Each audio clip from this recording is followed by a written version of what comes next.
Before proceeding with our regular agenda, I think it's very appropriate that I make just a really brief statement. We're all probably have heard comments and concerns expressed by the community, and there's been a wide reaction to, I think, an unfortunate article that was published by the Advocate.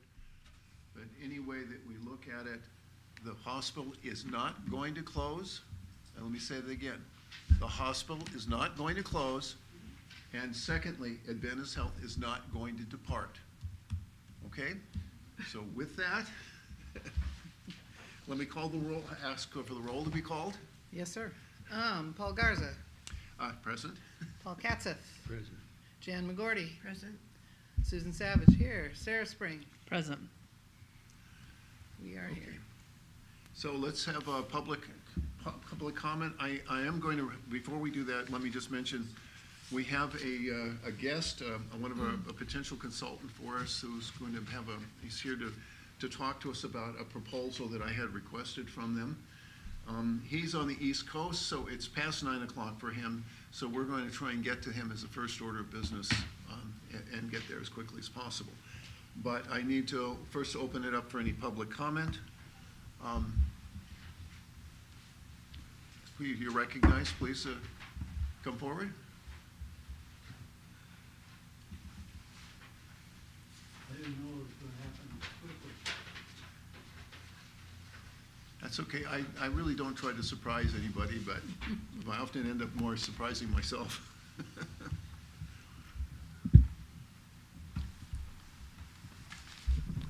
My name is Peter Litt, and I live on Greenwood Road in Elk.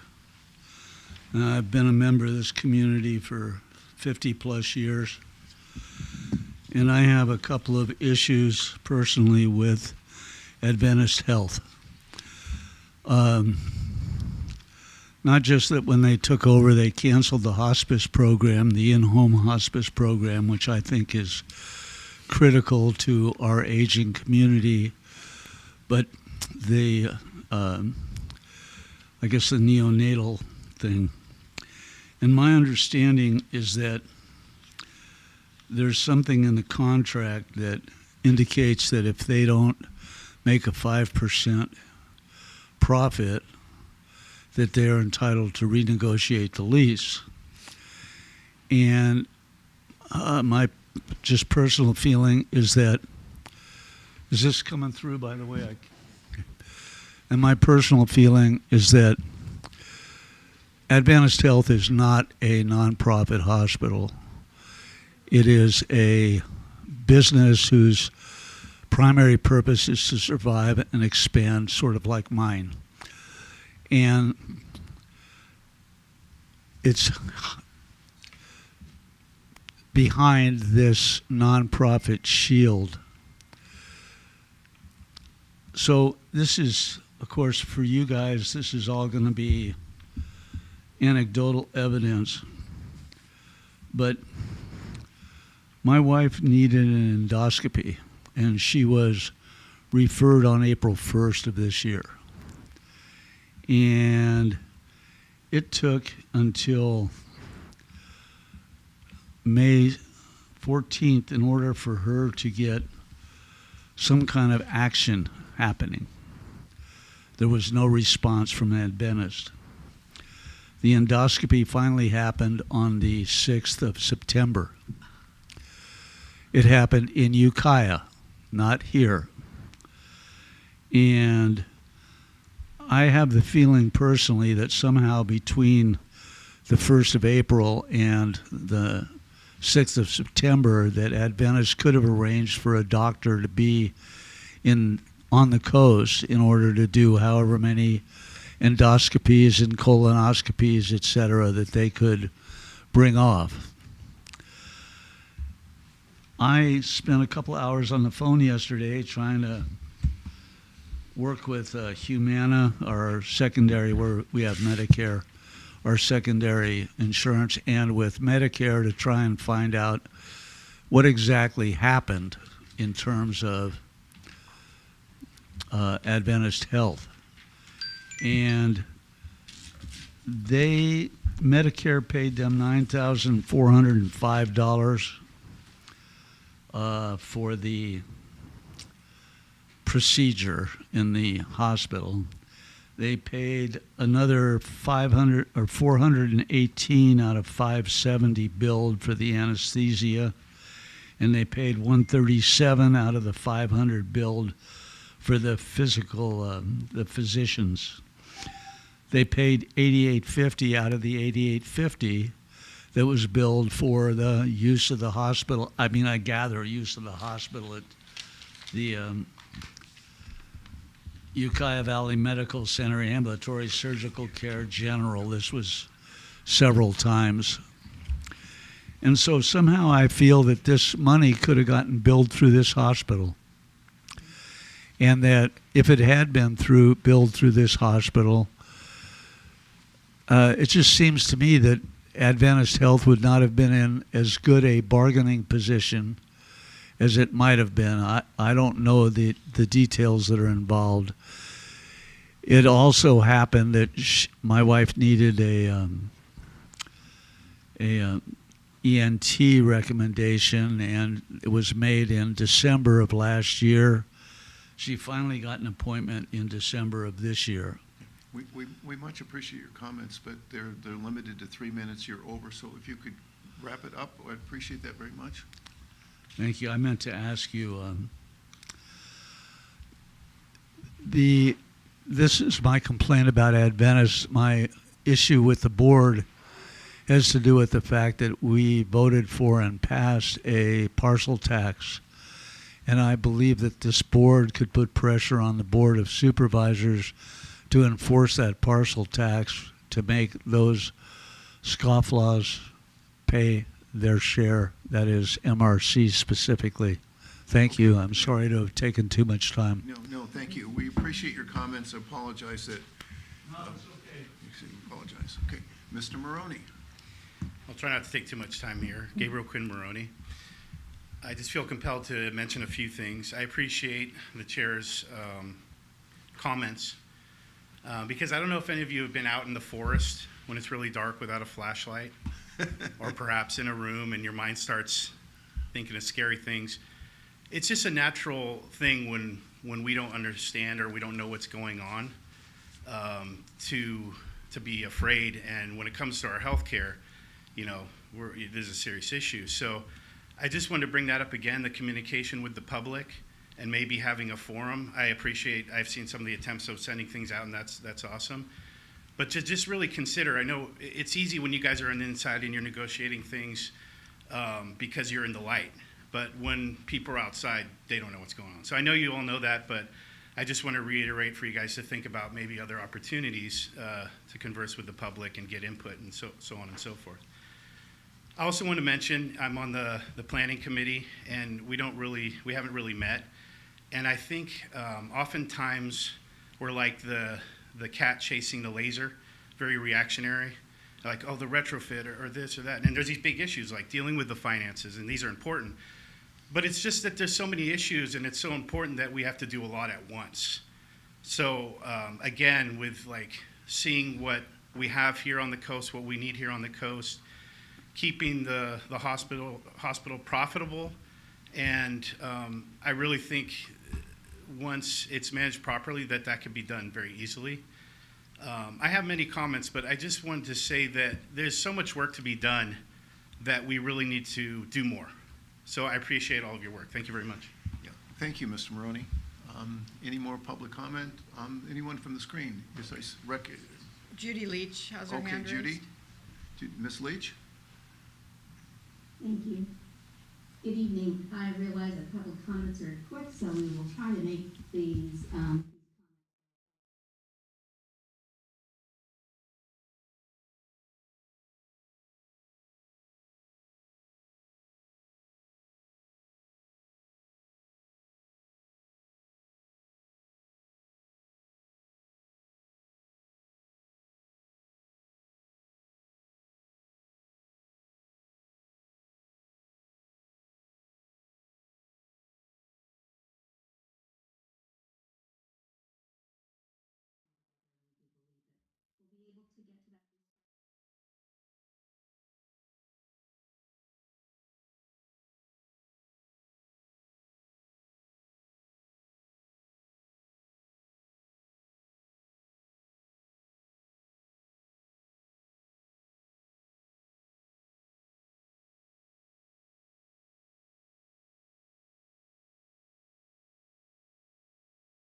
these slides are available for you, but here's a trend of the volume growth that we're seeing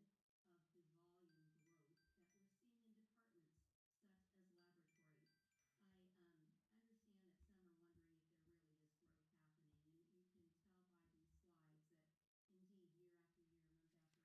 wondering if there really is growth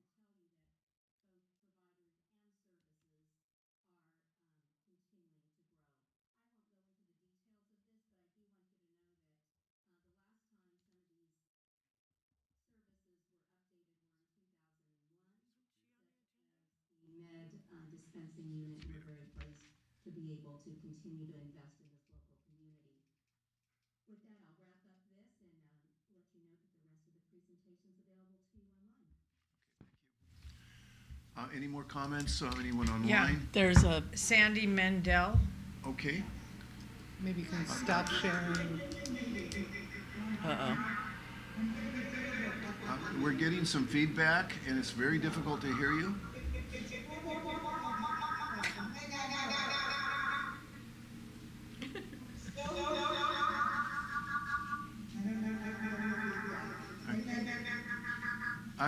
Do you have more than one?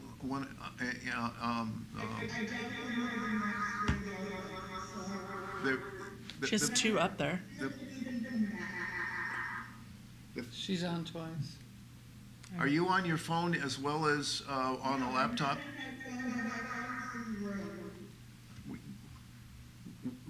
Unfortunately, we're unable to understand anything that you're saying.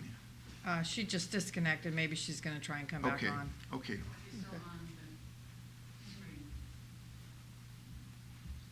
you try and get to the doctor that's on the East Coast because it's later? She's back on. Okay, Miss Mendel, you want to try again? Can you hear me now? Much Yes. better. My name is Dr. Mendel, and I'm a semi-retired physician. I actually came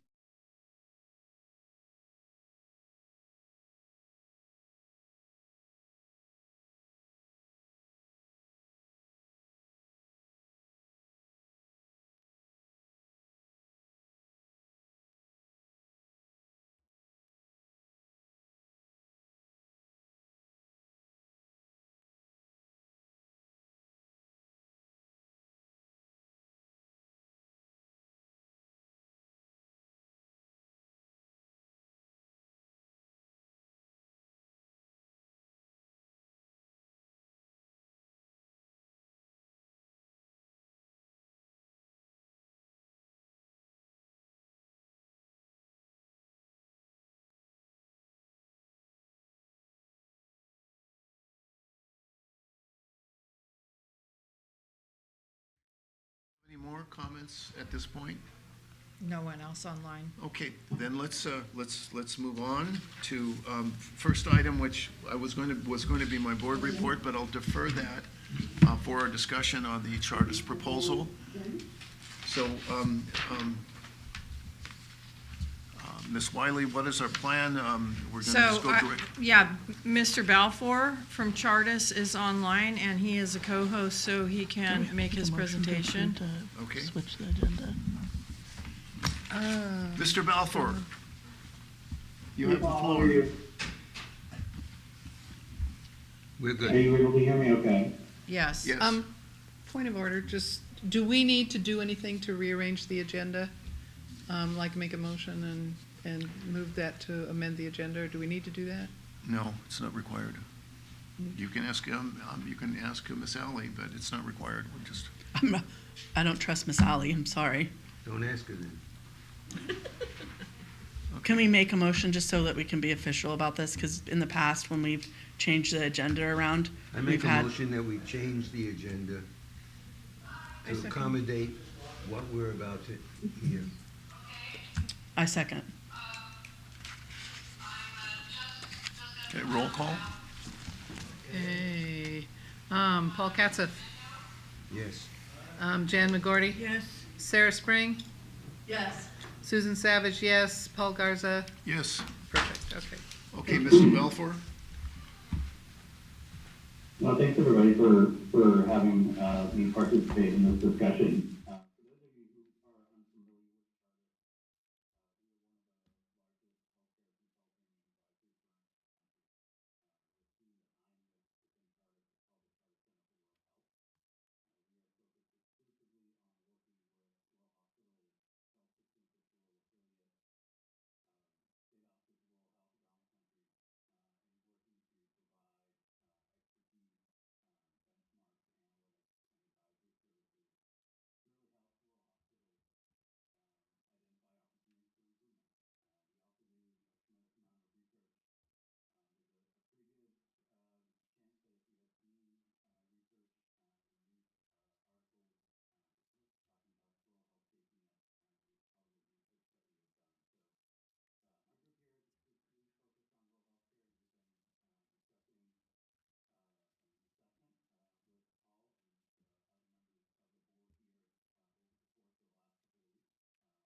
The board at this point, from Mr. Balfour? Yeah. Ms. McGorty, go ahead. Yeah. Director McGorty. Yeah, I had kind of a hard time understanding that. I was hoping there was a PowerPoint. But is your data going to be localized for us, or is it just national data? No, it's localized to your service area. Let me pull up the file here. Just bear with me just for a second. Yeah, I think the simple answer is yes, it will be just on our medical Our zip district, codes? our district, yeah. Yeah. So are you? Yes. There we go. Can we Yeah. have So treble? Yeah, so for example, just so everybody knows, this is a blinded sample assessment. So these blue bars this would be, zip code information and hospital name information. I've blinded them to just cover those names, but just to give you a sense of some of the data that is included in the assessment and how it is presented. So we actually will look at we will create a primary and secondary service area. So that is, we look at, this is all Medicare claims database. So we will look at the zip codes, for example, on the inpatient side that comprise the fewest number of zip codes that get to 65% of your claims over a 3-year period. And on the outpatient side, it's based on the county level. So this is not going to be national data. This is not going to be state data. This is going to be localized to your service area for your inpatient and your outpatient domains. The patient out migration will also have the same type of zip code type to it, where we're going to get right down to those primary and secondary service areas that you serve. So everything is going to be localized.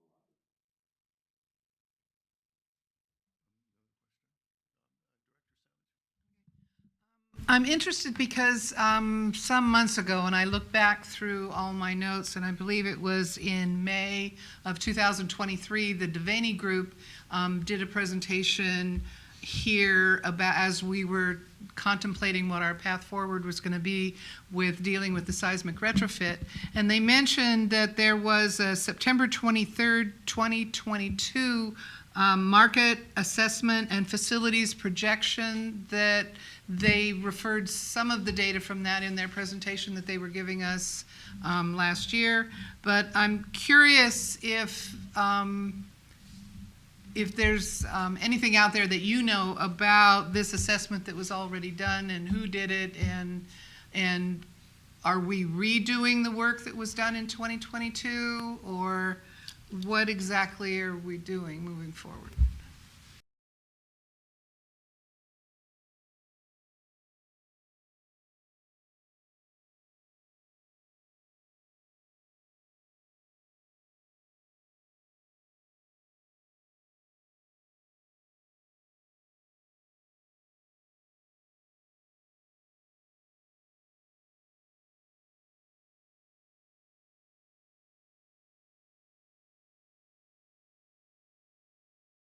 A copy of that assessment if you'd like to look at it. This the chart is much broader and much greater in depth and much more complete. That was I'm not saying that was a bad study, but this one is much more comprehensive, and it's my perception, at least, that without this we cannot go forward and plan what we need to do to this hospital to make it work. We really need good hard data. Otherwise, we're all talking about things in the air. We recently talked to another group that approached us, actually, and had an interesting meeting with them. And one of the comments that was made is that they work exclusively with rural hospitals. They work with rural hospitals all over the U.S. They do everything from design and build. They actually operate some of them and a number of other things. They said, when they talk to a CEO of a rural hospital who says, oh, well, we're going to do our next round, we're all ready to plan because we just finished our community engagement process, they know that that person's going to be gone from 12 to 18 months. Okay? You have to, if we're going to make multi-million-dollar decisions, and that's what's in front of this board, and we have lots of smart people to help us make that decision, it's got to be driven by good data, hard data. At least that's my point of view. Okay. Yes. Can I ask then, because then you have the September 2022 report, and how would you, other than just in broad strokes that one is more detailed and more than the other, how would you compare the two? And would this be, because I'm not sure, again, what we're doing, if we're going to look at the same kind of metrics but get more current, accurate data, or what in your, since you have both of them? No, that particular report is, it's a nice report. It's of Who did it? Do we know? 5-6 pages. It's got some high-level things. The one thing that I have looked at about it is it did a little bit of a study of what we can call leakage or out-migration. The problem with their out-migration is they tell us where people went, at least in 2022, but they don't tell us what they went for. Okay? Now, that's a critical thing that we can get from Charters. Why are they leaving? What service are they getting?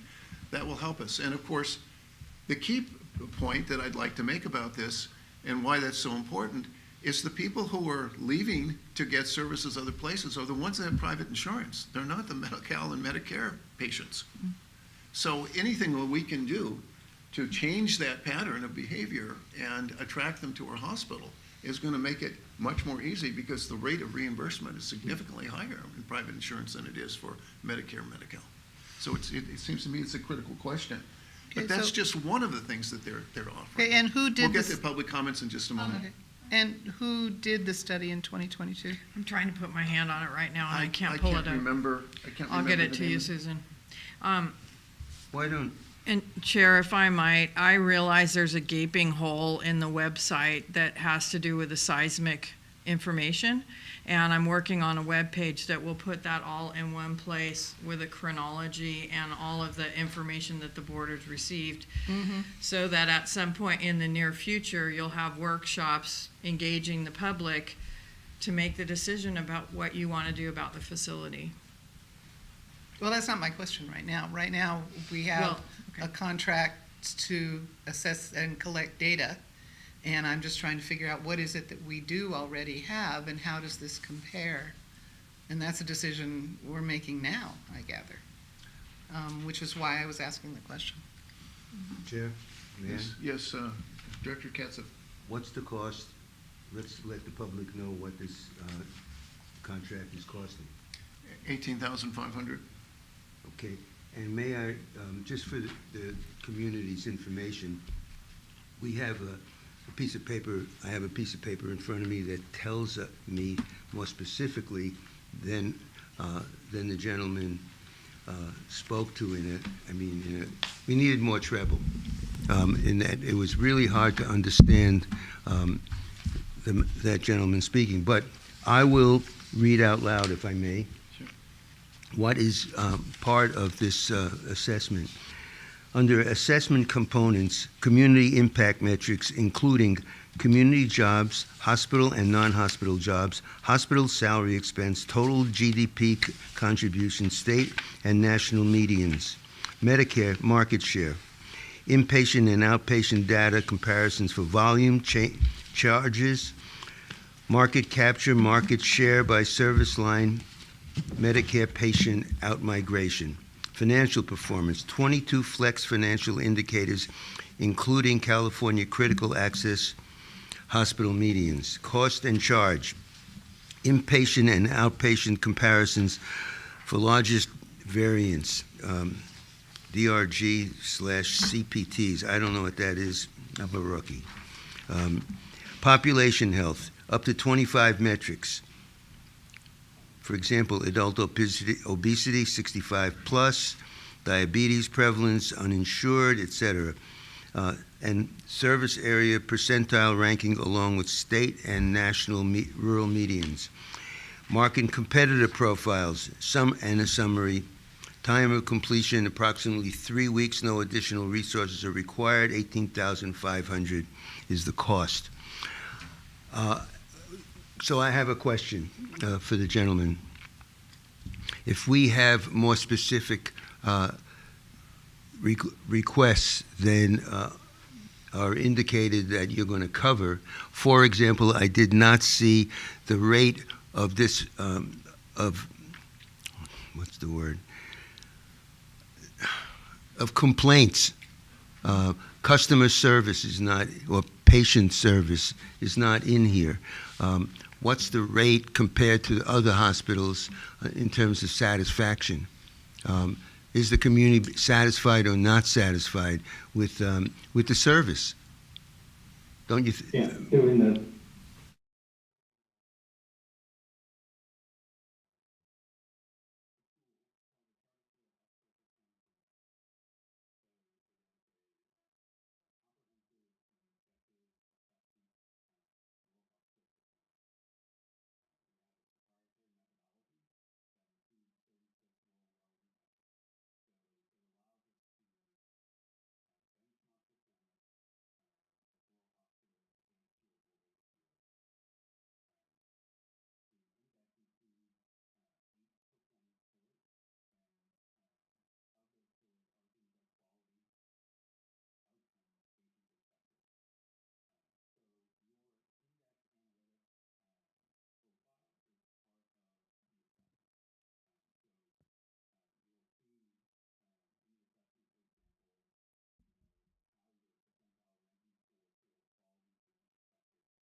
Okay, Director Spring.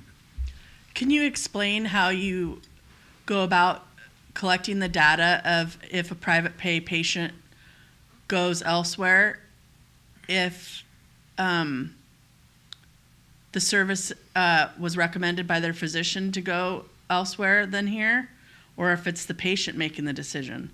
How are we going to know that? And two, I would like to know how you know that, say for instance, I chose to go to Santa Rosa to get a test done. Yeah, so the assessment is based on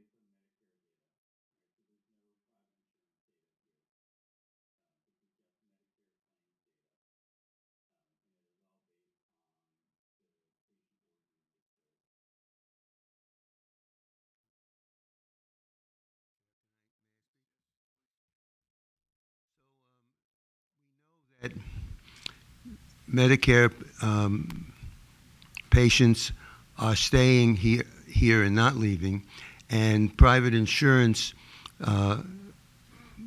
patients are going somewhere else. So it's rich and poor. It's a long way to Santa Rosa.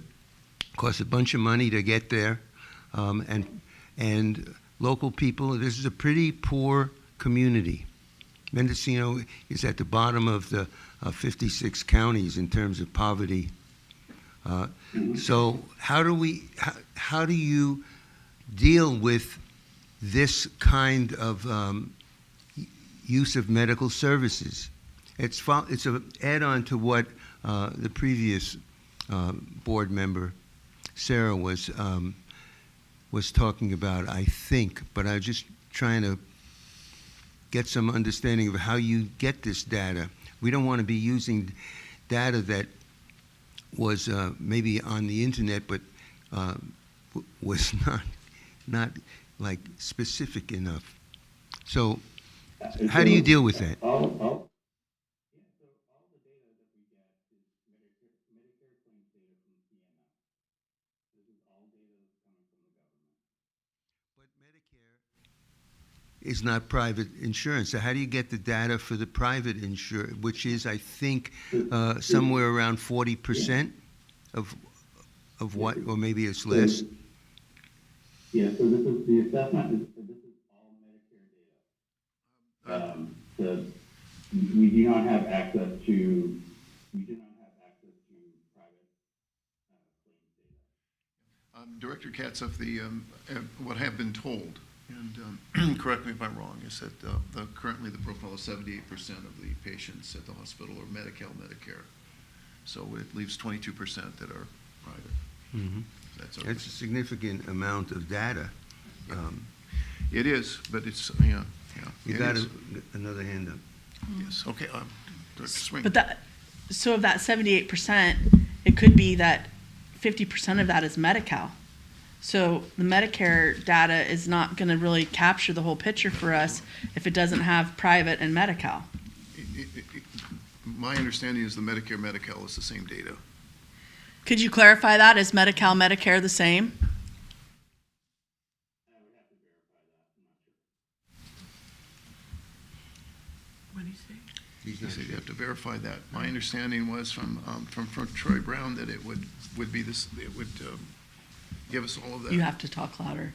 He said, my understanding was from Troy Brown that we would get, that we'd get both indicators.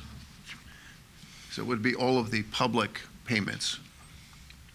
Okay, go ahead, Director Savage. So I'm interested in, because I know this has come up before, and it looks like there's a certain number of categories that are usual and normal in your analysis, and I'm wondering if there are possibilities and to maybe explore, and it could be that the answer is no, we can't do that, but I know that it's come up here before about any differences between ethnic communities, because we're a pretty diverse place here, and I don't know if that kind of data would be broken out, so we could look at, is there a difference from one community to another in terms of out migration or however, whichever metric we're looking at. If that's something that we wanted to explore, are there possibilities to add that to the survey that you would usually do? It depends if that information is in the data, which I'm not sure. I would need to verify that that information is in the data or not. Don't know.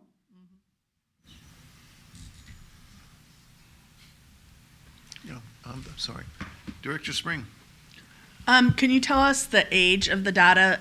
Because I'm assuming because of the lag time for the government posting that it's not from 2 weeks ago. Yeah, so, for public data,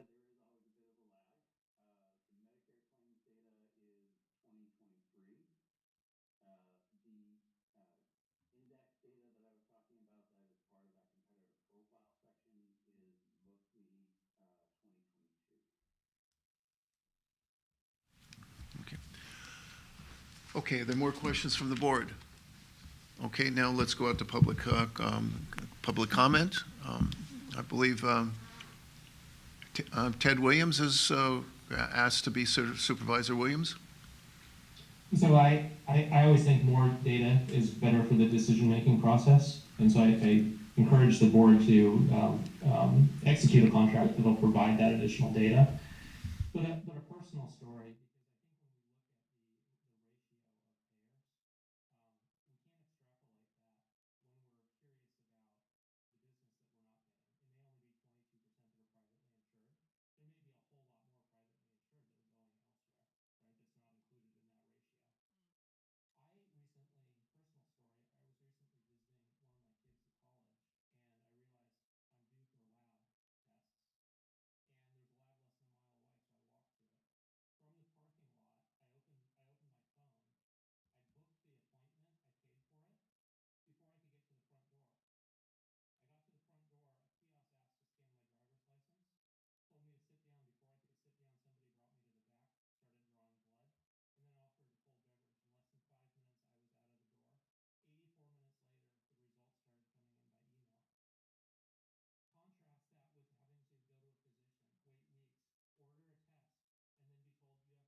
Common sense of why people are going elsewhere.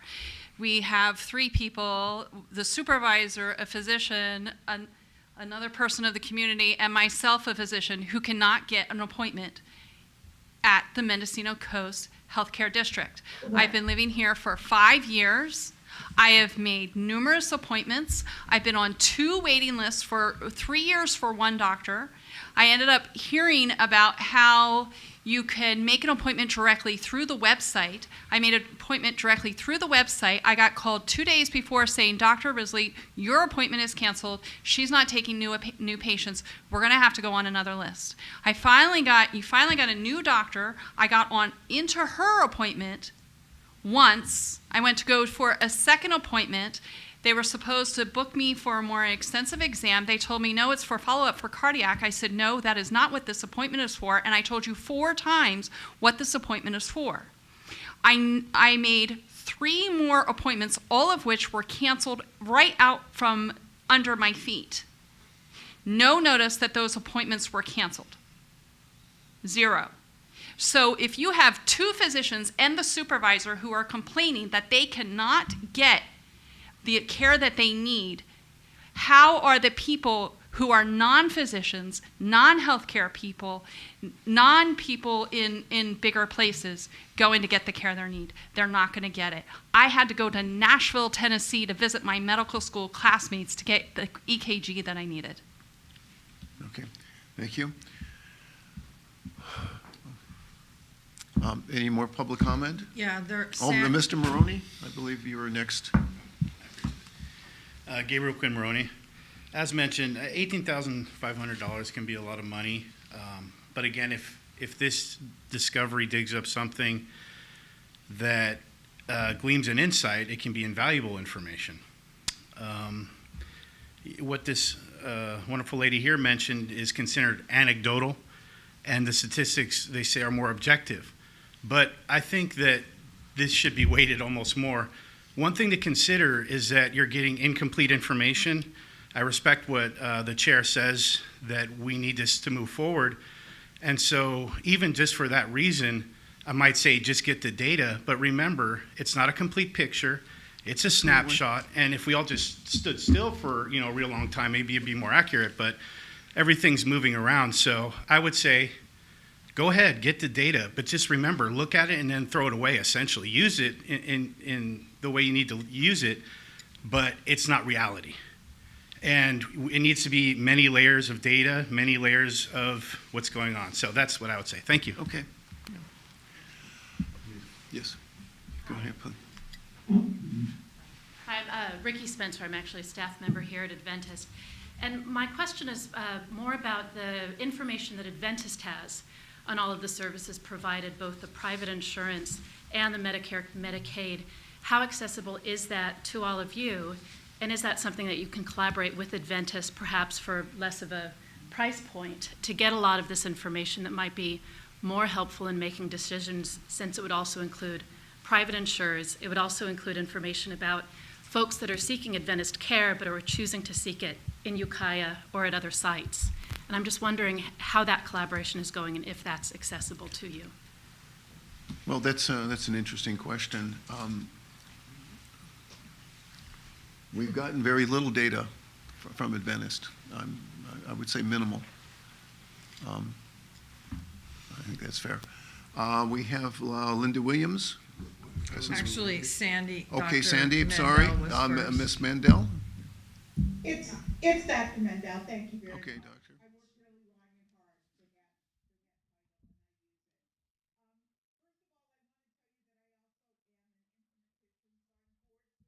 tell you that I also am an informatician, so I'm board certified in medical informatics, and I am into population health. I have a degree in biomedical informatics from Oregon Health Sciences, and I'm board certified in board informatics. But I would tell you that the data that this gentleman, Mr. Balfour, is going to be invaluable, and he is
Thank you.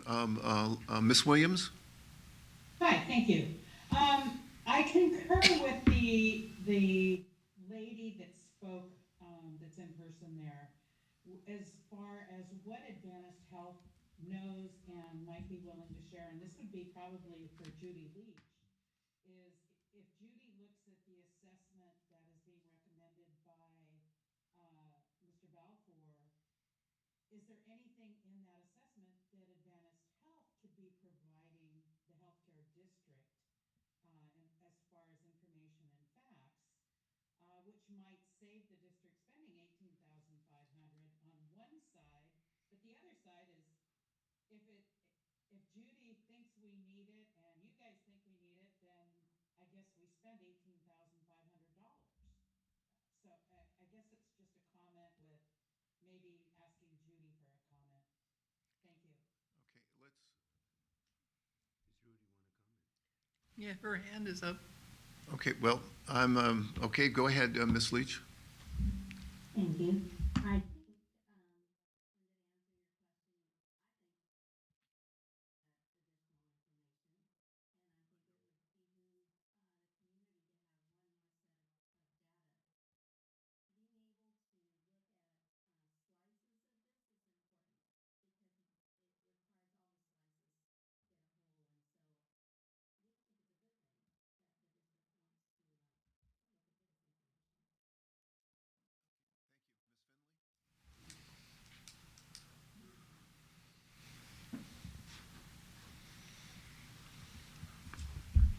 In healthcare, I'm a nurse and I work with school kids right now and do comprehensive assessments. And part of comprehensive assessments is doing your objective and your subjective. It's really important to get both. This study will give us our objective data. It gives us a good foundation of what is. Subjective is hearing from our community and hearing what they have to say. So I think we have to marry both of them, and they're both very important. So I really am in favor of doing this study. I'm in favor also of hearing from the community what their experiences are and trying to address those as well. Okay, thank you. Mr. Blaisdell?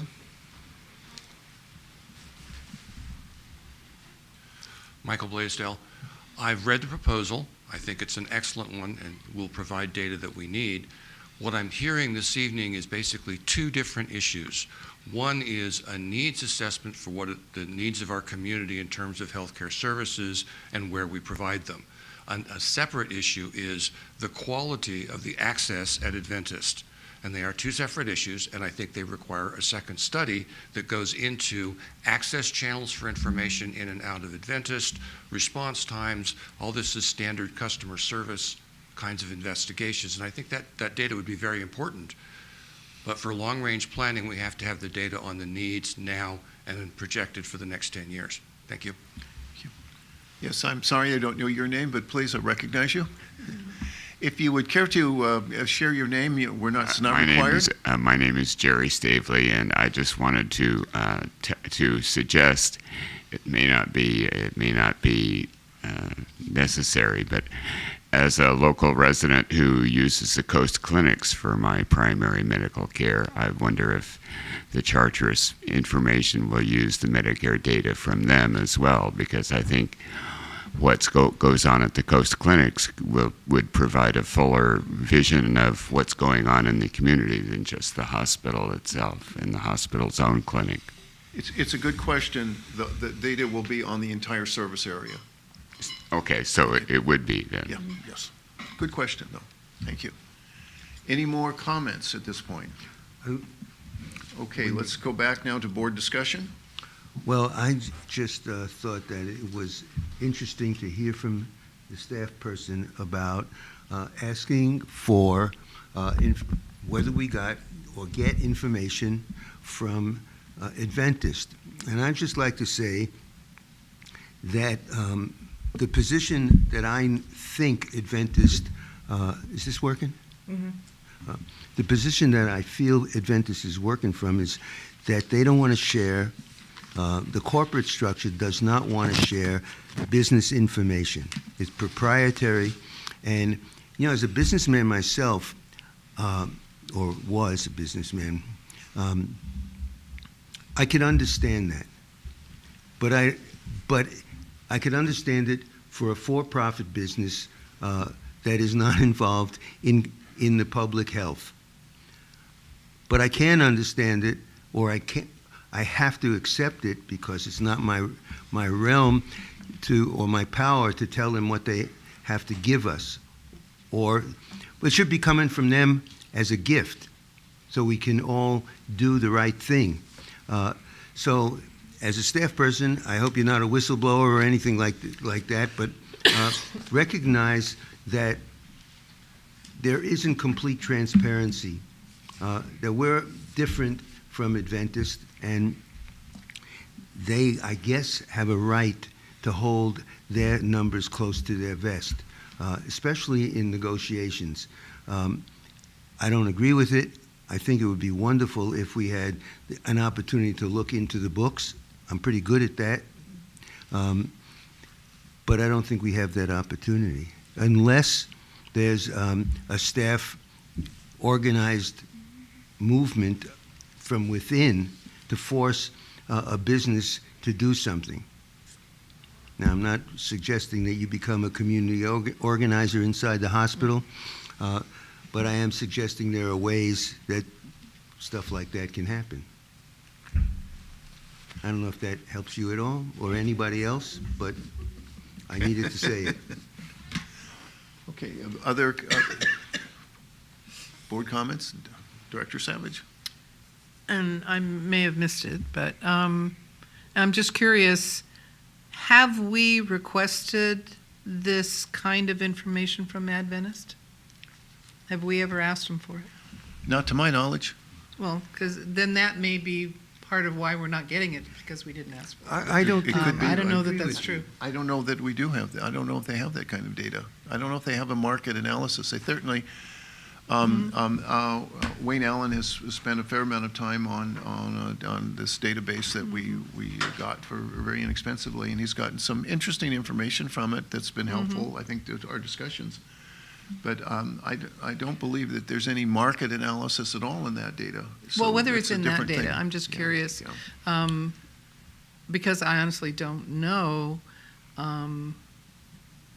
if we've asked for this kind of data from Adventist and haven't received it, or maybe this is more an ongoing part of the communication that we want to improve on to make sure that we ask for it and then work closely with Adventist to get it. Well, the assumption, of course, that you're making is that they have it. Well, I don't know that we know that they haven't until we ask them, is what I'm suggesting. Okay. Director Spring? I think that we need to be clear before we decide to spend $18,500 if we're going to get Medicare and Medi-Cal.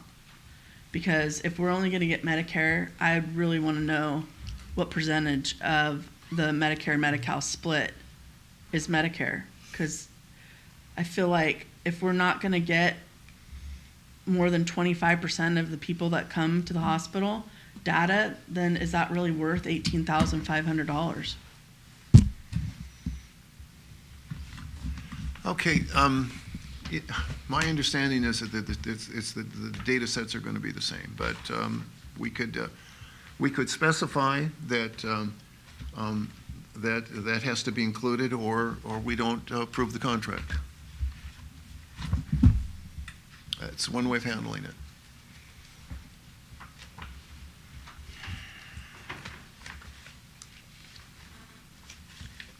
So if it's appropriate and that's what you want as a motion, we could move the approval of it, provided that the data that we get includes both Medicare and Medi-Cal.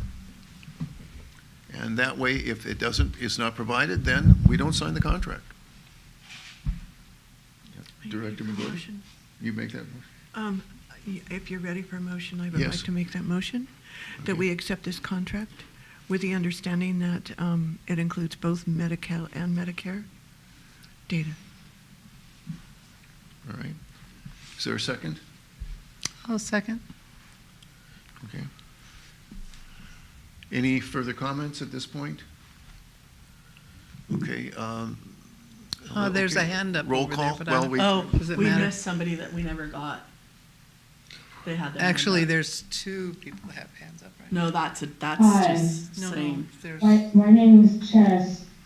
Medicare, Medi-Cal do not qualify for sneakers. I'm sorry, for what? The Sneakers. silver sneakers. the For sneakers? Yeah. In That's Fort it. Bragg. CV At Star CVS. program. Yeah. At CV, yeah, no. And, I don't know if it was said and if it matters, I go elsewhere. I live in Fort Bragg, but I go elsewhere because, they are specialists. I'm looking for specialists. Everyone should look for a specialist. And I did go to Adventist for an issue I had, and they did not do that. I saw a provider, and he has been a provider for many years, Adventist, very skilled, knowledgeable gentleman, doctor, but he didn't do that procedure, and Adventist does not do that procedure, so I decided myself to go to Stanford, and I myself am the one who makes the decision about where to go. I search in Santa Rosa, and I search, and I've had wonderful luck with Stanford. Thank you so much. Okay. There's one Okay, more. thank you.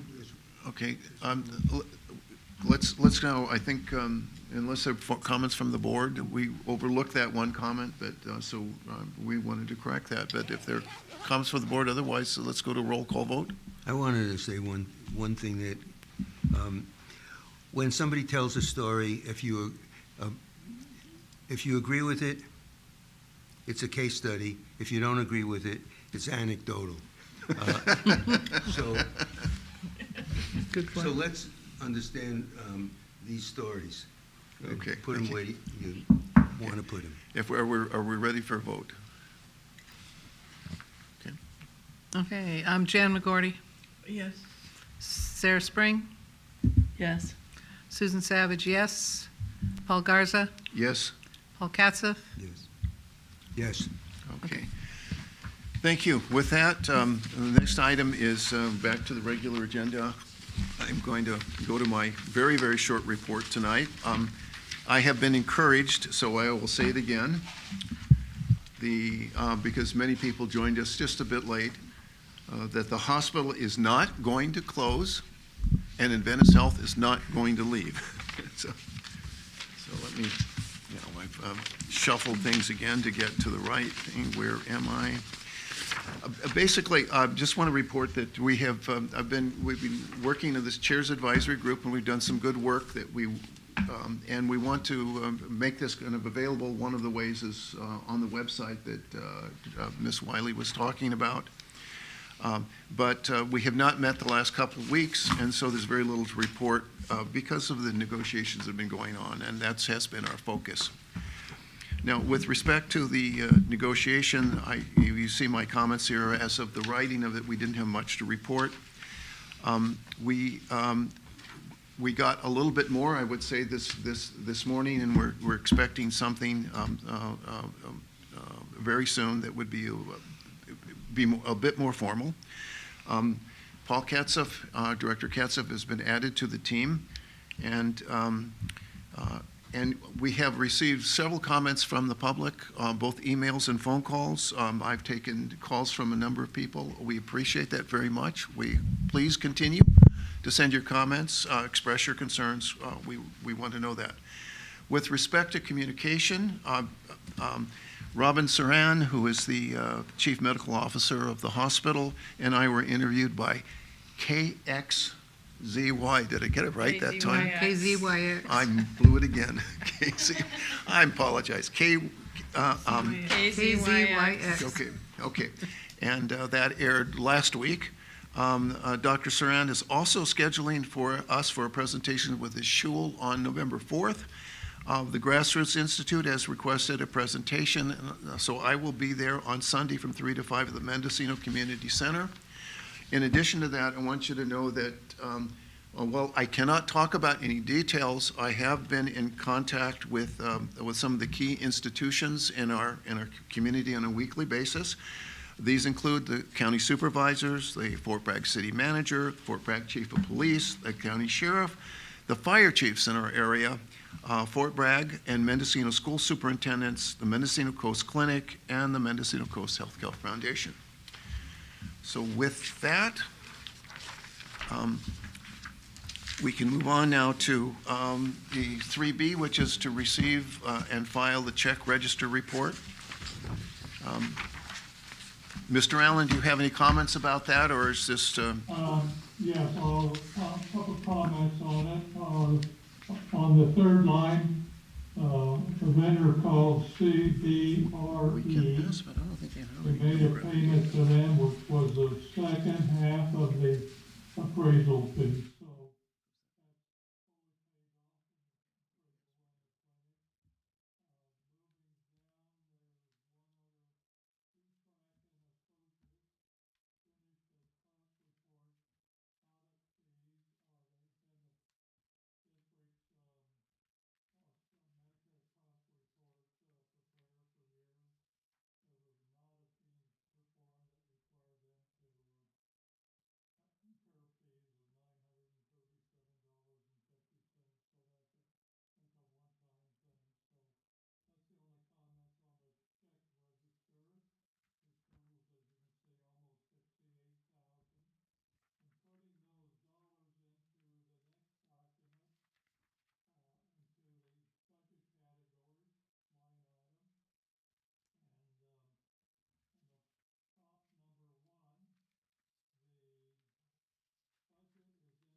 Okay, questions from the board?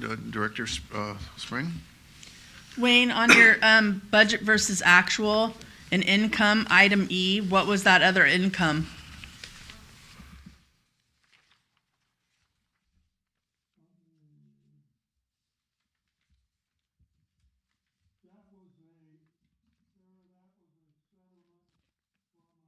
Sarah, that was a settlement from a prior, draft audit Medicare cost report when they had that program back in the 2017, 18, 19.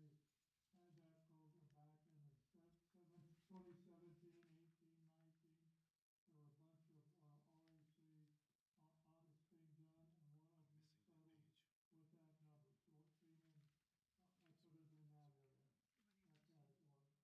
I would like to remind you, Wayne, that I've asked as the treasurer to be let known when things like this happen. So I would expect an email when a $52,000 check comes in.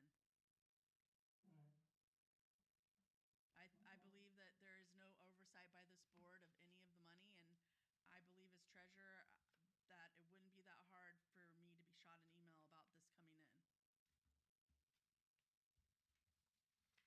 And then second, I would like to state publicly that I do not agree that the Wells Fargo money in possession of Adventist Health is Measure C money. I believe that we write them checks for the improvement fund, and it is not necessarily Measure C funds. And I've asked numerous times for Measure C to be put on the agenda so that I can explain my stance on this money. And I leave this board shortly, and I think the historical way that those funds were treated needs to be made public record. Okay, any more comments from the board? Questions?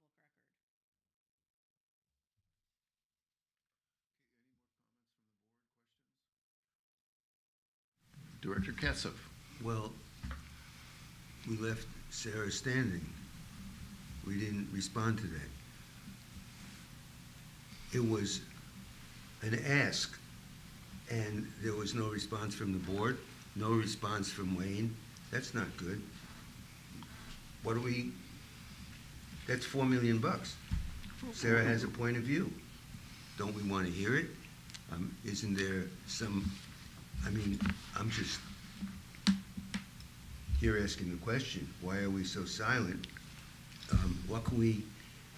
How can we satisfy this? That's all. I'm open. What do you want? Yes, right. Ms. McGordy. Director McGordy. Yeah, thank you. I suggest that we put Measure C on a future agenda before Well, Sarah leaves. Okay. For November? Well, For November. Yeah, we could do that, or we could, I mean, it's a good point. We've been trying to get this done, and I have to apologize because we've just been so pushed with other kinds of things, particularly with negotiations. I agree, it's important. I'm not trying to ignore it. I was just, as we were talking about it, I was thinking, could we organize a special meeting on, and that might be the appropriate thing, just to talk about Measure C exclusively. How's that sense of the board? Is that, Sorry.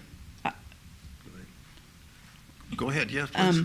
I don't advise waiting till my last meeting to have this discussion, because if there's something that needs to come back, then we've kind of kicked the can too far down the road. Yeah, exactly. That's why I was thinking we probably should try and schedule a special meeting just for it. Is there any objection? No. Okay, so then I'll ask our district manager, Ms. Wiley, to let's see if we can get that on the schedule. Okay, I think that would be good. Very good thing to do. Okay. Any other comments at this point? Questions? Really questions for Mr. Allen? Okay, with that, let's. I just wanted I'm sorry. I wanted to say that I wanted to thank you, Wayne Allen, for your attention to detail when it comes to finances, and how helpful it was in the negotiations that this board is doing with Adventist over the lease. And I want to take this opportunity to tell the public that I believe that our chairman is doing a great job in the negotiations. I have been a witness to the work that he does and the way he does it. And I want to say to the community that you should have a lot of faith in this board. This is a team that I'm on, and I am playing on this team. And I get a feel for whether I'm on a good team or a bad team. I like to play sports, so I got that feeling. So I want to just assure the community that that as much transparency as a negotiation will allow is going to happen. That negotiations happen behind closed doors. The community is not invited. And one of the things I wanted to do was to make the negotiations public. And I was thinking about that as I came to the meeting today, and after the experience I had in this morning in our negotiations, I've been convinced that that it would have been a motion that might have upset a whole lot of people and upset the negotiations. So, but I want everybody to know that you're going to know, and you got me there, and you got the rest of the board that is responsible to the community. And we're not doing things in a way, it may appear in the dark, as the gentleman, Gabriel Maroney, talked about, what is it like in the woods when it's dark? Well, it's scary. But I want to tell you that you shouldn't be scared, because these four people and myself really care about what we're doing. And it's not a cavalier kind of approach that we're taking. Everybody is really serious and really on top of I think we're on top of the game. And thank you to Wayne Allen. We have somebody who's really deep into the numbers, and he is good. So that's what I wanted to say, Chair, and Okay. I've said it. Thank you. Appreciate those comments. Before we move on, it's been called to my attention by Director McGorty that it would be an oversight, perhaps, based upon our discussion of data, if we don't make a formal request to Adventist Health to share any kind of patient data that they can legally provide to us. So if we're not in a position to vote on this because we don't have it agendized, but if there's no objection to the board, I will make that, from the board, I will make that formal through a written communication to them. Is that appropriate? Mm-hmm. I have a consensus on that? Okay. That'd be interesting. Okay, we'll move on then. Thank you. And so, thank you, Director McGorty. It's a great point. We had that discussion, and we shouldn't miss that. Okay, now we have the privilege of listening to Mr. Peter Johnston, who's going to talk about facilities again. Yeah, if you have it, Kathy. While he's setting up, can we take a 5-minute break? Okay, before you start, Mr. Johnson, I apologize, but I've had a request for a 5-minute break. So it's now 7:21. Let's see if we can get back at 7:26, and I hope you can hold your fire till then. And you're requested to stand right there. Yeah, don't move. Stand still.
And I used to go to them to pick my votes. So, Mr. Johnson, you have the floor again. Thank you.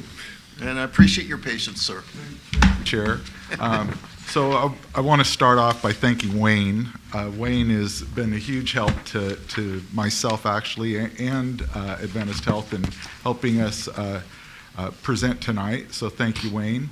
I'd like to present our planned expenditures for the end of this year and beginning of next year. So Q4 of 2024 and then Q1 and 2 of 2025. This is a streamlined project plan. Some of the projects that are on here are to finish the clinical lab equipment replacement. That's the first up there on the list. Second up was something we were just discussing, the sterile processing department renovation. That's also on our to-do list for the end of this year, beginning of next year. Next up down there, we have the fan coil replacement. That's critical to the Joint Commission survey. So the airflow in spaces needs to be changed over at regular intervals, and we need to improve that, and that's that project. The next one up is actually equipment for the lab. Next down there, door replacement. We have an annual door inspection that's performed by a third party. They identify deficiencies in our doors and smoke compartments, and we found some repairs that need to be made for the doors. That's important to compliance. Then next down on the list is a nurse call system retrofit. As you remember, we just got some new beds for med-surg and ICU. Those new beds come with some fancy features that integrate into the nurse call system for patient safety. So if a patient tries to get up out of bed, the nurse call system's alerted. Critical things like that integrate with these new beds for patient safety and help our nurses take care of the patients. So that retrofit's important. The pantry in med-surg is in need of some repairs. That's the food for our patients. Inpatients are all come from that. We've got some compliance issues in there. It needs to be it needs to be clean and compliant, so we've got a little work to do there. Next up, my eyes.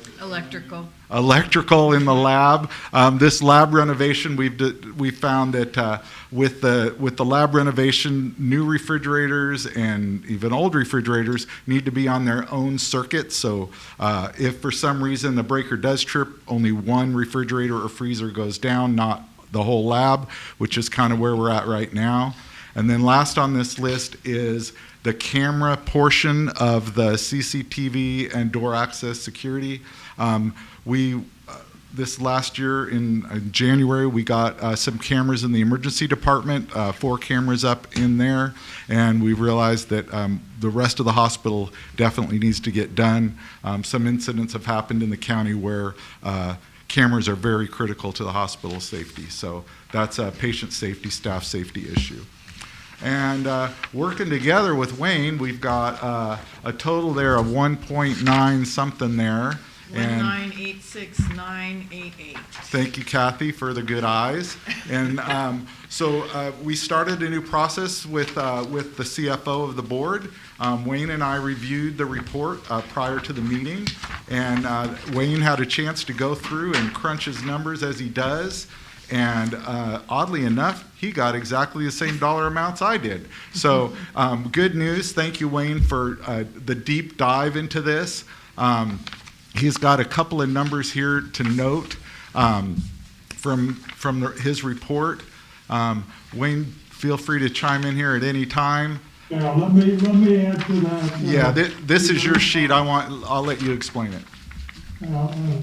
I like Peter's work. He's very artistic and coloring these, so mine are kind of black and white and the red means something. So anyway, let me describe quickly this document. I've used it in the Measure C. I think I've used it in the board, but it's been updated recently as of yesterday, and on the left side are the allocations that have been Major C and board approved, and you go down there and it totals $6,739,000. You go over to the right side now, you take that $6,739,000 along with what Adventist has already spent and provided documents to us of $7,146,000. It leaves a shortfall of funding of $406,000. And you'll see that as I come down then, and the total deposits are in the improvements fund in Wells Fargo, 11,523,000. Then those three approvals are taken out of there to come to that 4,783,000 that I mentioned is our cash balance in Wells Fargo. The board needs to, not tonight, the board needs to approve that 406 shortfall up above to make that balance be 4,377,000. Then they need to approve the recent description of those critical items that Peter just went through, and those were 1,986,000. So it takes that balance down to 2,390,000. 2,390,000. I added in there the semi-annual payment that will be made in a couple months on January 3rd, 2025 of the 1,125,000. So at that point in time, the balance would be at 3.5 million. So it's a quick synopsis of what we have, and that money does properly belong in the Wells Fargo account for the lease. So. Well, thank you, Wayne. Yeah. So, again, to Wayne's notes there. So we would ask that the board consider at the next opportunity that we could please make a decision on if we could get the 400,000 that Wayne has found that is a shortfall from the 7 million already presented in prior board meetings. And then we would ask that you please approve the 1.9 so we can get these critical projects for the end of the year, beginning of next year, accomplished. Okay, thank you. Questions from the board? Ms. McGordy, Director McGordy? Yeah, I have a question on the first line on this page. Mm-hmm. What does EOL mean? End of life. Oh, I right, think I may right, have put okay. that in parentheses somewhere in there, Jan. Thank yeah. you. Yeah. So Yeah. end of life, yeah.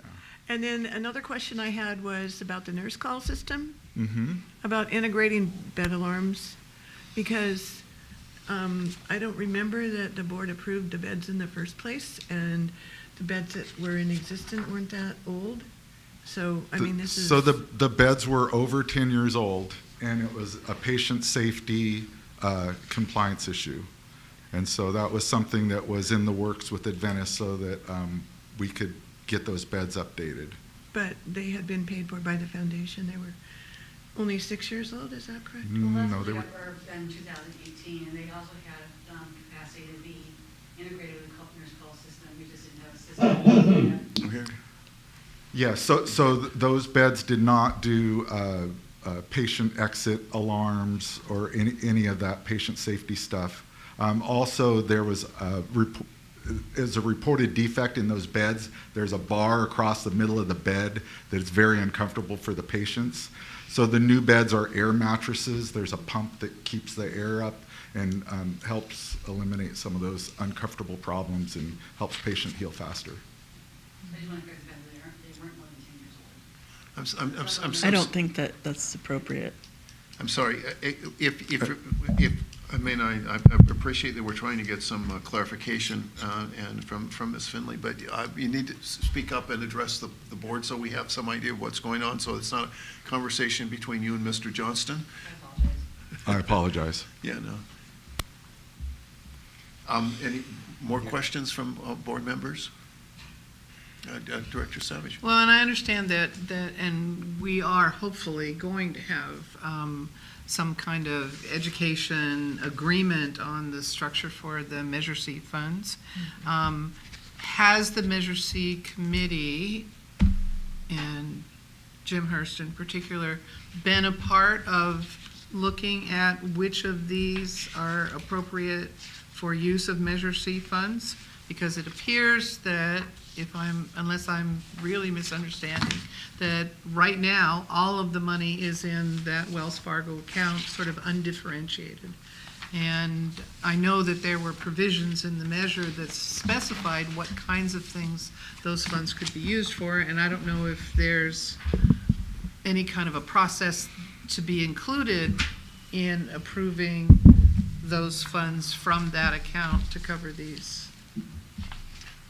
Mr. Allen, can you help us there? I can comment on that. Yeah. One of the categories for Measure C when placed on the ballot is maintenance and repairs of the plant, property, and equipment. And all of those qualify under that category.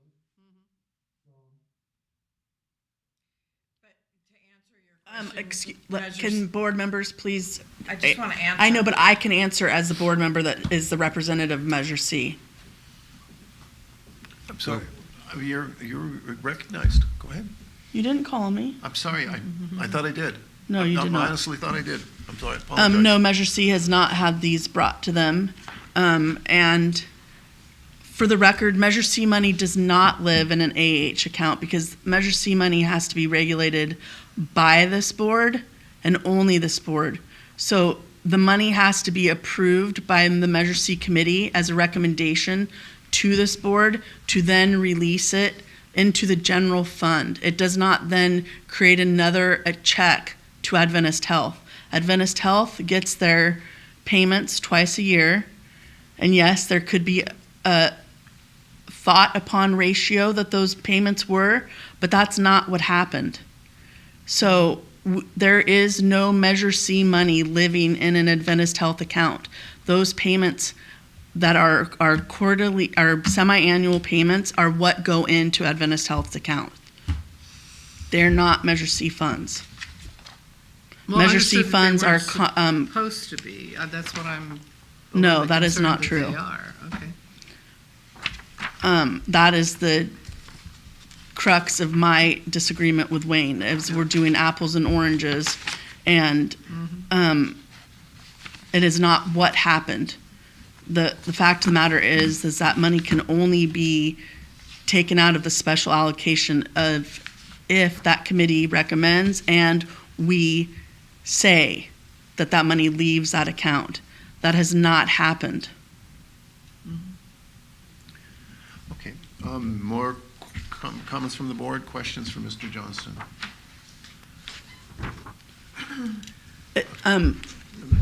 Ms.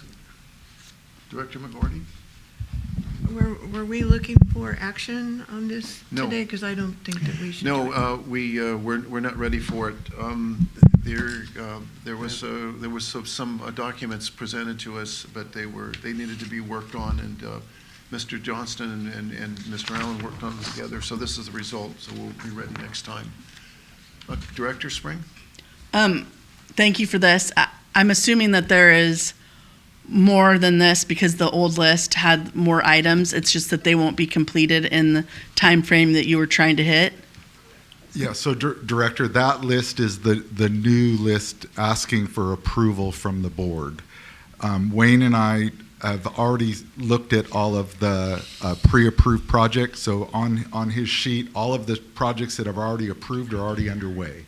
So that's said and done. We're already working on those projects. These are new projects that we'd like to start and are asking the board for approval to use. Is there other new projects? I guess I said it wrong. Those projects are just the end of this year, beginning of next year, just for clarity. Okay. Yeah. So there is other stuff that would be so longer. all of the presentations prior to this meeting are still hold true. The building didn't fix itself, but those are the projects that are high priority that have not yet been approved that we are asking that we please could use the improvement fund to take care of. And just for context, and we pushed Mr. Johnston for some time, and he gave us a very good result, and we appreciate it very much. He's given us what he expects of maintenance over the next 5 years, and it's a staggering amount. It's in the 35 to 37 million, if I recall correctly, about what he expects. So yeah, so this is just a modest piece of the total thing. Okay. May I ask a question? Yes, Director Katzif, please. Yeah. The security system that you're talking about. Is it limited, or is it a security system, video system for the whole hospital? The reason I ask is because about 6 months ago, one of the security people at the hospital said, "We don't have any video in the hallways. What happens if we got a shooter here? How do we deal with that? We don't know where they are." For example, we don't have the video in the hospital to help us, right? So my question, and I think I mentioned this to you a long time ago. So my question is this a true security system for the hospital, or is it a partial security system for the hospital? So Director, the cameras that are being proposed in this proposal are the rest of the facility. So the entrances and exits inside and out, the hallways, we had a professional come do a survey, so that's total camera coverage throughout the facility. Fantastic, thank you. And a secure server meets all the compliance requirements. Okay, any more questions for Mr. Johnston? There's a question over there. Well, this is reports. We don't want to. Okay, let's move on. Are you cutting off? You have It's to reports. take public comment on any item on the agenda. Come on. Calm down, keep going. I'm fine, okay. Okay, let's I go have on a to. comment, I don't know if it's the appropriate time. Geez, Garza. I'm not recognizing you. Okay, Ms. McDonald, you have a question? Yes, I For do. Mr. Johnston, a Yes. question? Yes, Okay. it's about this report. Well, ask him the question. The preface to the question is for the board and for Mr. Allen, because he's the head negotiator. I don't feel that it's appropriate for the district to be giving money to an entity that is essentially, we like to think of AH and the district being partners, but in the negotiation, they're an adversary.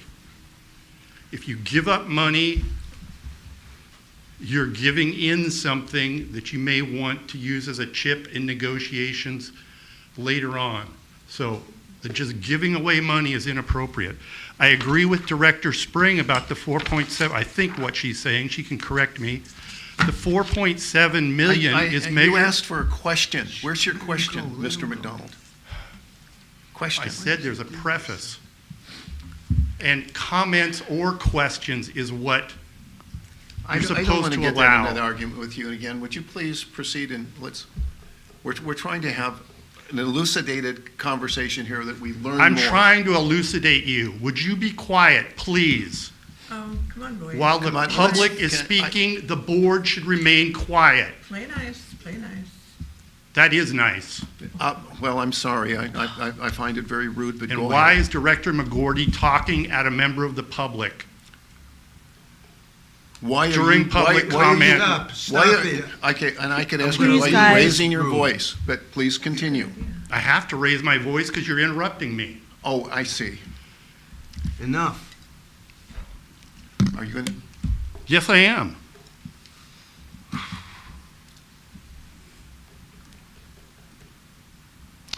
I had a text while this was going on from somebody who said the same thing. Why should we be giving any money to AH while the negotiation is going on? It's not just my own opinion. I agree with Director Spring about the $4.7 million. That is Measure C money. It should be in the Measure C account. I agree with Wayne Allen on about 90-something% of things, but I don't agree on this. I don't think it should be in a Wells Fargo account that's under the control of Adventist Health when it's money that needs to be approved by Measure C and then approved by this board before it goes to Adventist Health. And the rest of this board, besides Director Spring, needs to get that in their head and direct Mr. Allen in that direction, if I may use direct and direction in the same sentence. So my question to Mr. Johnston is, outside of the 30-some million dollars that you want, AH wants down, not you personally, wants down the line, how much money is it that you want? Approximately 1.98 million right now, or in the very near future? Okay, Mr. Johnson, will you please? Thank you for your question. So we're not asking for more money. We're asking for permission to use the money in the improvement fund for the purposes that it was intended for, which is to maintain the Mendocino Coast Healthcare District's building. This is your building. We're in it, and we want to help take care of it. And we're just asking to use your money to do that. Okay, thank you. Good question. So to be clear, Peter, the improvement fund money that we've been giving you, you feel like you have to come back to us for permission of what projects need to be done, even though we've already given you the money? The money sits in the improvement fund. We must use it as the board directs. Okay, is that clear? Okay, thank you. Any more questions for Mr. Johnston? Okay. Chair, we do have someone online that has raised their hand. Yes. Well, wait, we've got someone in the audience here that I think I want to recognize first. Okay. Mine's super fast. Will you please stand up? Oh, sure. Yeah. My question is actually very quick. I'm curious to know if it is true that one of those new hospital beds that came in was for a large person, like 8-foot, 7-foot person or something like that. There was some talk about that we didn't have an adequate one for like a very large person. That was all. Okay, Just thank curious. you. Okay, do we have, is there, Kathy, we have someone else? He was going to answer. She's Oh, going to okay. answer. So the hospital beds that were received are standard hospital beds. For large patients, we lease a bed. For bariatric patients or large patients, there is a bed on site that is leased to us when we need it to accommodate those patients. Okay. You have Dr. Miller. Okay, is Dr. on Miller. Yeah. 1 second.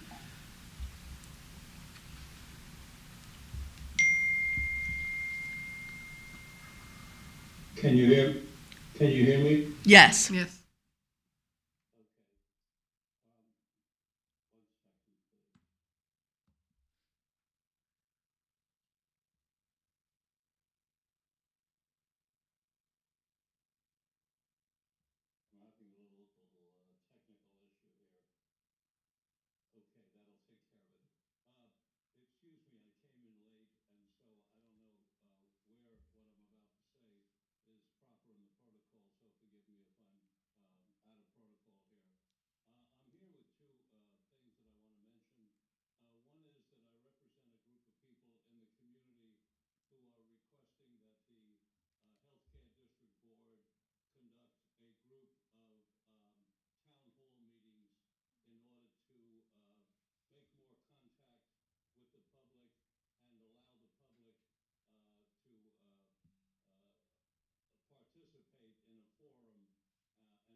Because it does not appear at all to me that Adventist is working on increasing revenue.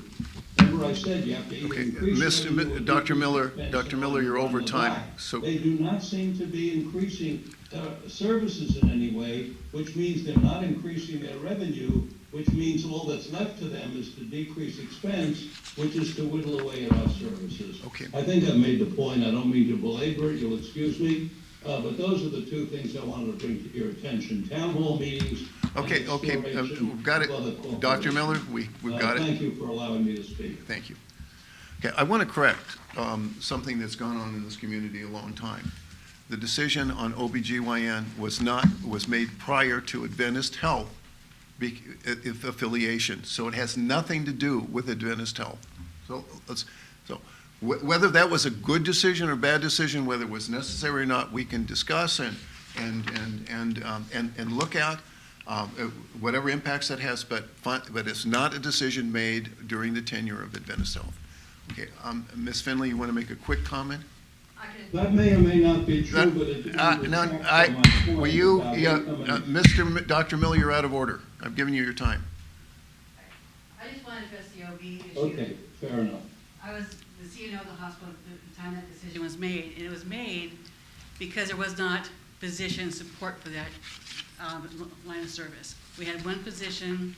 We were paying a lot of money to locums. We had 50 births of the year, and 250 were going over to Ukiah. They were choosing to go to Ukiah because we did not have physician support for that service. You can't have a service line if you don't have physicians to provide it. And it was not a hospital issue, it was a community issue. Okay, thank you. Thank you for that additional comment. Now, I will move on to the agency administrator's report. Ms. Wiley? Thank you. I know we've talked a lot about restructuring tonight, so I will just note that you can find all of the information that we have so far on the district's website. It's noted in my report. On the seismic retrofit extension, the bill was signed by the governor to extend the seismic retrofit deadline to 2033. We, as you know, have been working with Dudley Campbell of Devaney Group, and we do have a concept of a modernized building, a new hospital that's also on the website. I've listed that presentation in my report, and we're continuing to try to understand the reimbursements and the service lines in order to figure out what sort of hospital what it could and should look like in the future in terms of inpatient and outpatient. And Ms. Weiler, if I could interrupt just for one Please. moment. I want to make it clear to the public that this is not a proposed model that we are pursuing. It's just a model that gives us some idea about what we might be able to do. Thank you. And to follow up on that, I'm in the middle of planning with Chair Garza a series of workshops that would include the public in discussions about what the services need to be, how they're reimbursed, and how that equates to the facility that we might construct in the future. This board has decisions to make about whether we need to seismically retrofit this 60-year-old building or whether we need to start talking about a new facility. And so please believe me, the public will be engaged in that process. The board? Of course, the board. The community resource information, there was an ask by the board last 2 meetings ago about developing community resources, and I have created a web page on the district website that links to 2 different services, Partnership Health Plan Resources and a community resource directory that's the service of the Mendocino County Library. And I plan to try and get more information on our website about the services that are offered locally. The board member handbook is almost ready for prime time. I have copies of all the board policies printed out now, and they'll be distributed to the board. And if Jan, you want to hold the book up? That's what all those board books are going to look like. And that is also part of complying with a grand jury recommendation. So those are just about ready, and a copy of that board handbook will also appear online, and so members of the public have access to that. I put a link in my report about the candidate forum that the League of Women Voters in the district co-hosted last month. Sorry, October 2nd this month. Seems like a long time ago. And so you can go watch that. If you're still undecided about the candidates, you can go ahead and watch that forum. There was a lot of really good information there. And then I just listed the polling places and with a reminder to vote. There are some drop-off boxes locally, and that's part of my report, and I'm happy to answer any questions. Thank you. Any questions from the board? Okay, thank you. Then we're now at the consent calendar. We have one item of draft minutes. So is there any board member want to pull that for discussion? Otherwise, we will be available for public comment on the draft minutes. I would like to pull September 26th. Pardon? I'd like to pull the minutes for Thursday, September 26th. Thursday, September 26th? That's the first set. Okay, there's more. There's multiple minutes. Oh, there are three of them. Yeah. Okay, I saw that. Okay, fine. Okay. Just that one? That's the one I'd like to pull, yes, please. Okay. Public comment again? Okay, let's go forward. Floor is yours, Director Spring. So to be clear, do we do consent calendar first and then we do the minutes that I pulled? Well, I think we're supposed to do the ones you pulled first, but I can reverse it. I don't remember. I'm just asking that was for my procedure. understanding, but I'm willing to go either way. Okay. Well, I just would like to be clear that on page 2 at the top it says that Chair Garza directed staff to add the discussion to a future an agenda. That has not happened till this evening, so I would like that comment stricken. You would like that what? I would like the comment that you directed Measure C to be on a future agenda stricken because that did not happen until tonight. Well, I don't think it's appropriate to strike it. We may not have done it, but I don't think it's appropriate to change You did the not minutes. direct staff to do it. This is an accurate minutes of that last meeting, and he actually did have a discussion with me about that. During the meeting? This, through the chair, this item says that you requested a discussion on Measure C on a future agenda, and Chair Garza directed staff to add a discussion item to a future agenda. Not during the meeting. Norma, do you want to help on this? If we'd like to refer back to the audio, I'm more than happy to do that. If we'd like to postpone these minutes for the next agenda approval. But I do remember hearing Garza, and I do have it in my notes, that Garza did direct staff to have it added to the agenda, to a future agenda. But it's the wish of the board. If they want to postpone it, I can do confirmation on that and bring that back to the next meeting. Well, I didn't hear it. Well, we got it on the agenda for next meeting, so at least we accomplished that task, or at least accomplished getting it into discussion.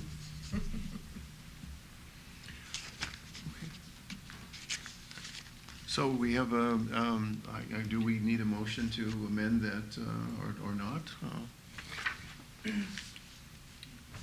I think it would, if you're willing, then we could table the September 26 minutes, and Norma and I can reconfirm that those are accurate minutes, and you could approve those at the next meeting, and you could carry the rest of the consent calendar in a motion tonight.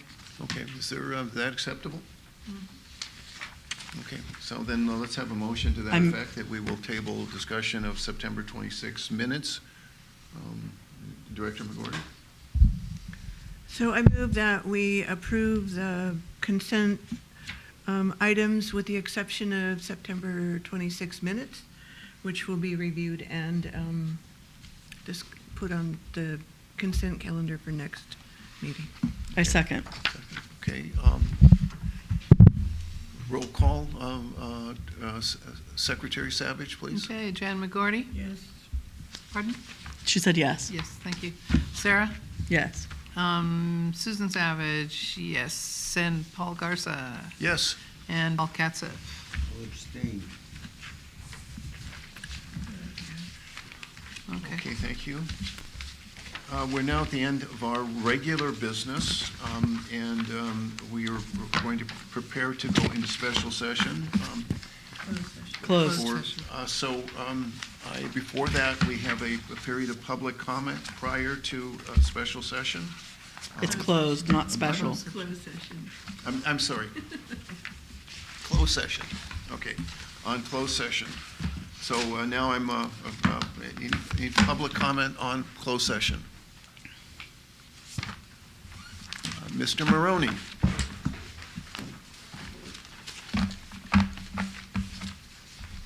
Gabriel Quinn Maroney, thank you very much. I find it interesting because if you think about humanity and how medicine developed, I would bet that the birth of a child would be very central to how medicine came to be, actually.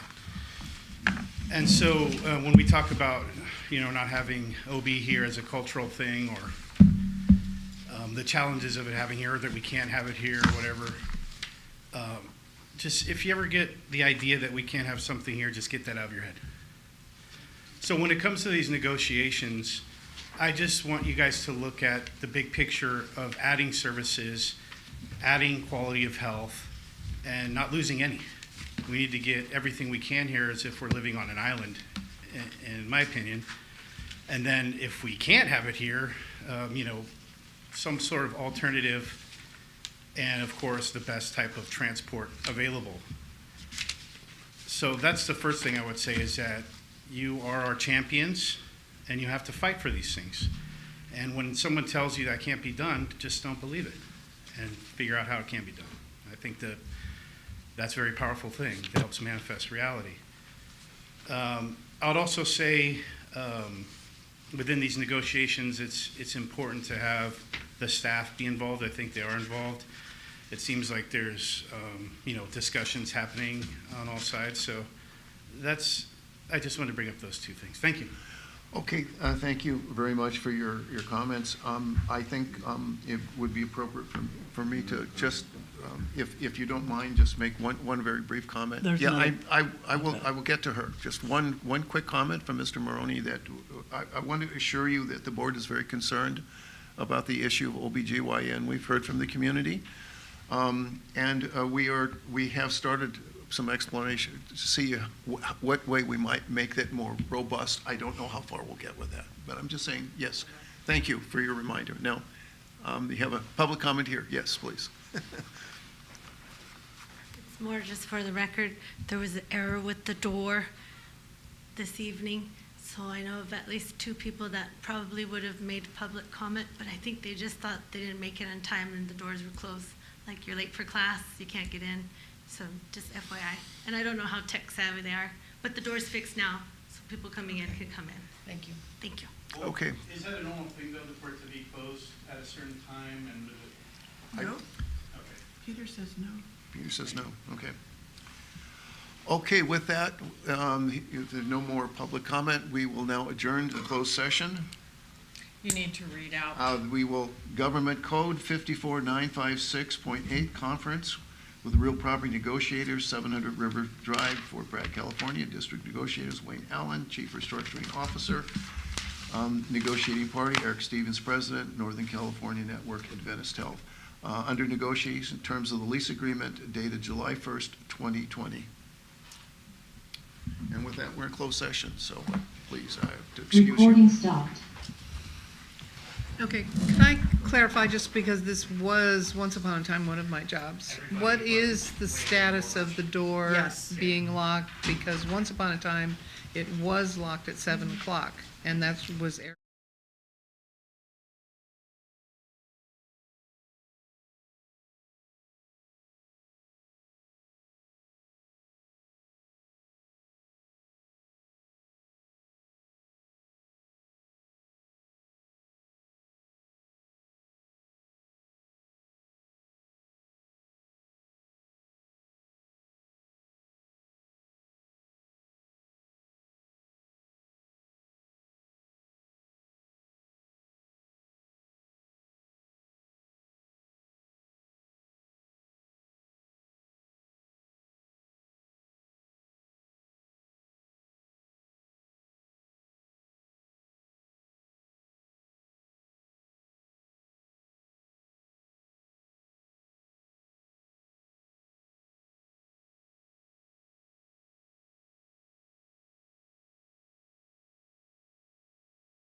Okay, are there anybody else out there? Okay, so with that, let's back into our regular meeting, and my announcement is that we have no reportable action. With that, we've completed our agenda with the exception of final comments from the board. If board members have any final comments? Hearing none, then do we have a motion to adjourn? I move that we adjourn. Is there a second? Did you guys wait for us to adjourn? A second. A second, okay. Okay, let's go to roll call. He almost said it. He stopped himself. Okay, Sarah Spring, Yes. Susan Savage, yes, Paul Garza, Yes. Paul Katza, and Jan McGorty. That close, Paul. I don't understand you guys. Okay, thank you.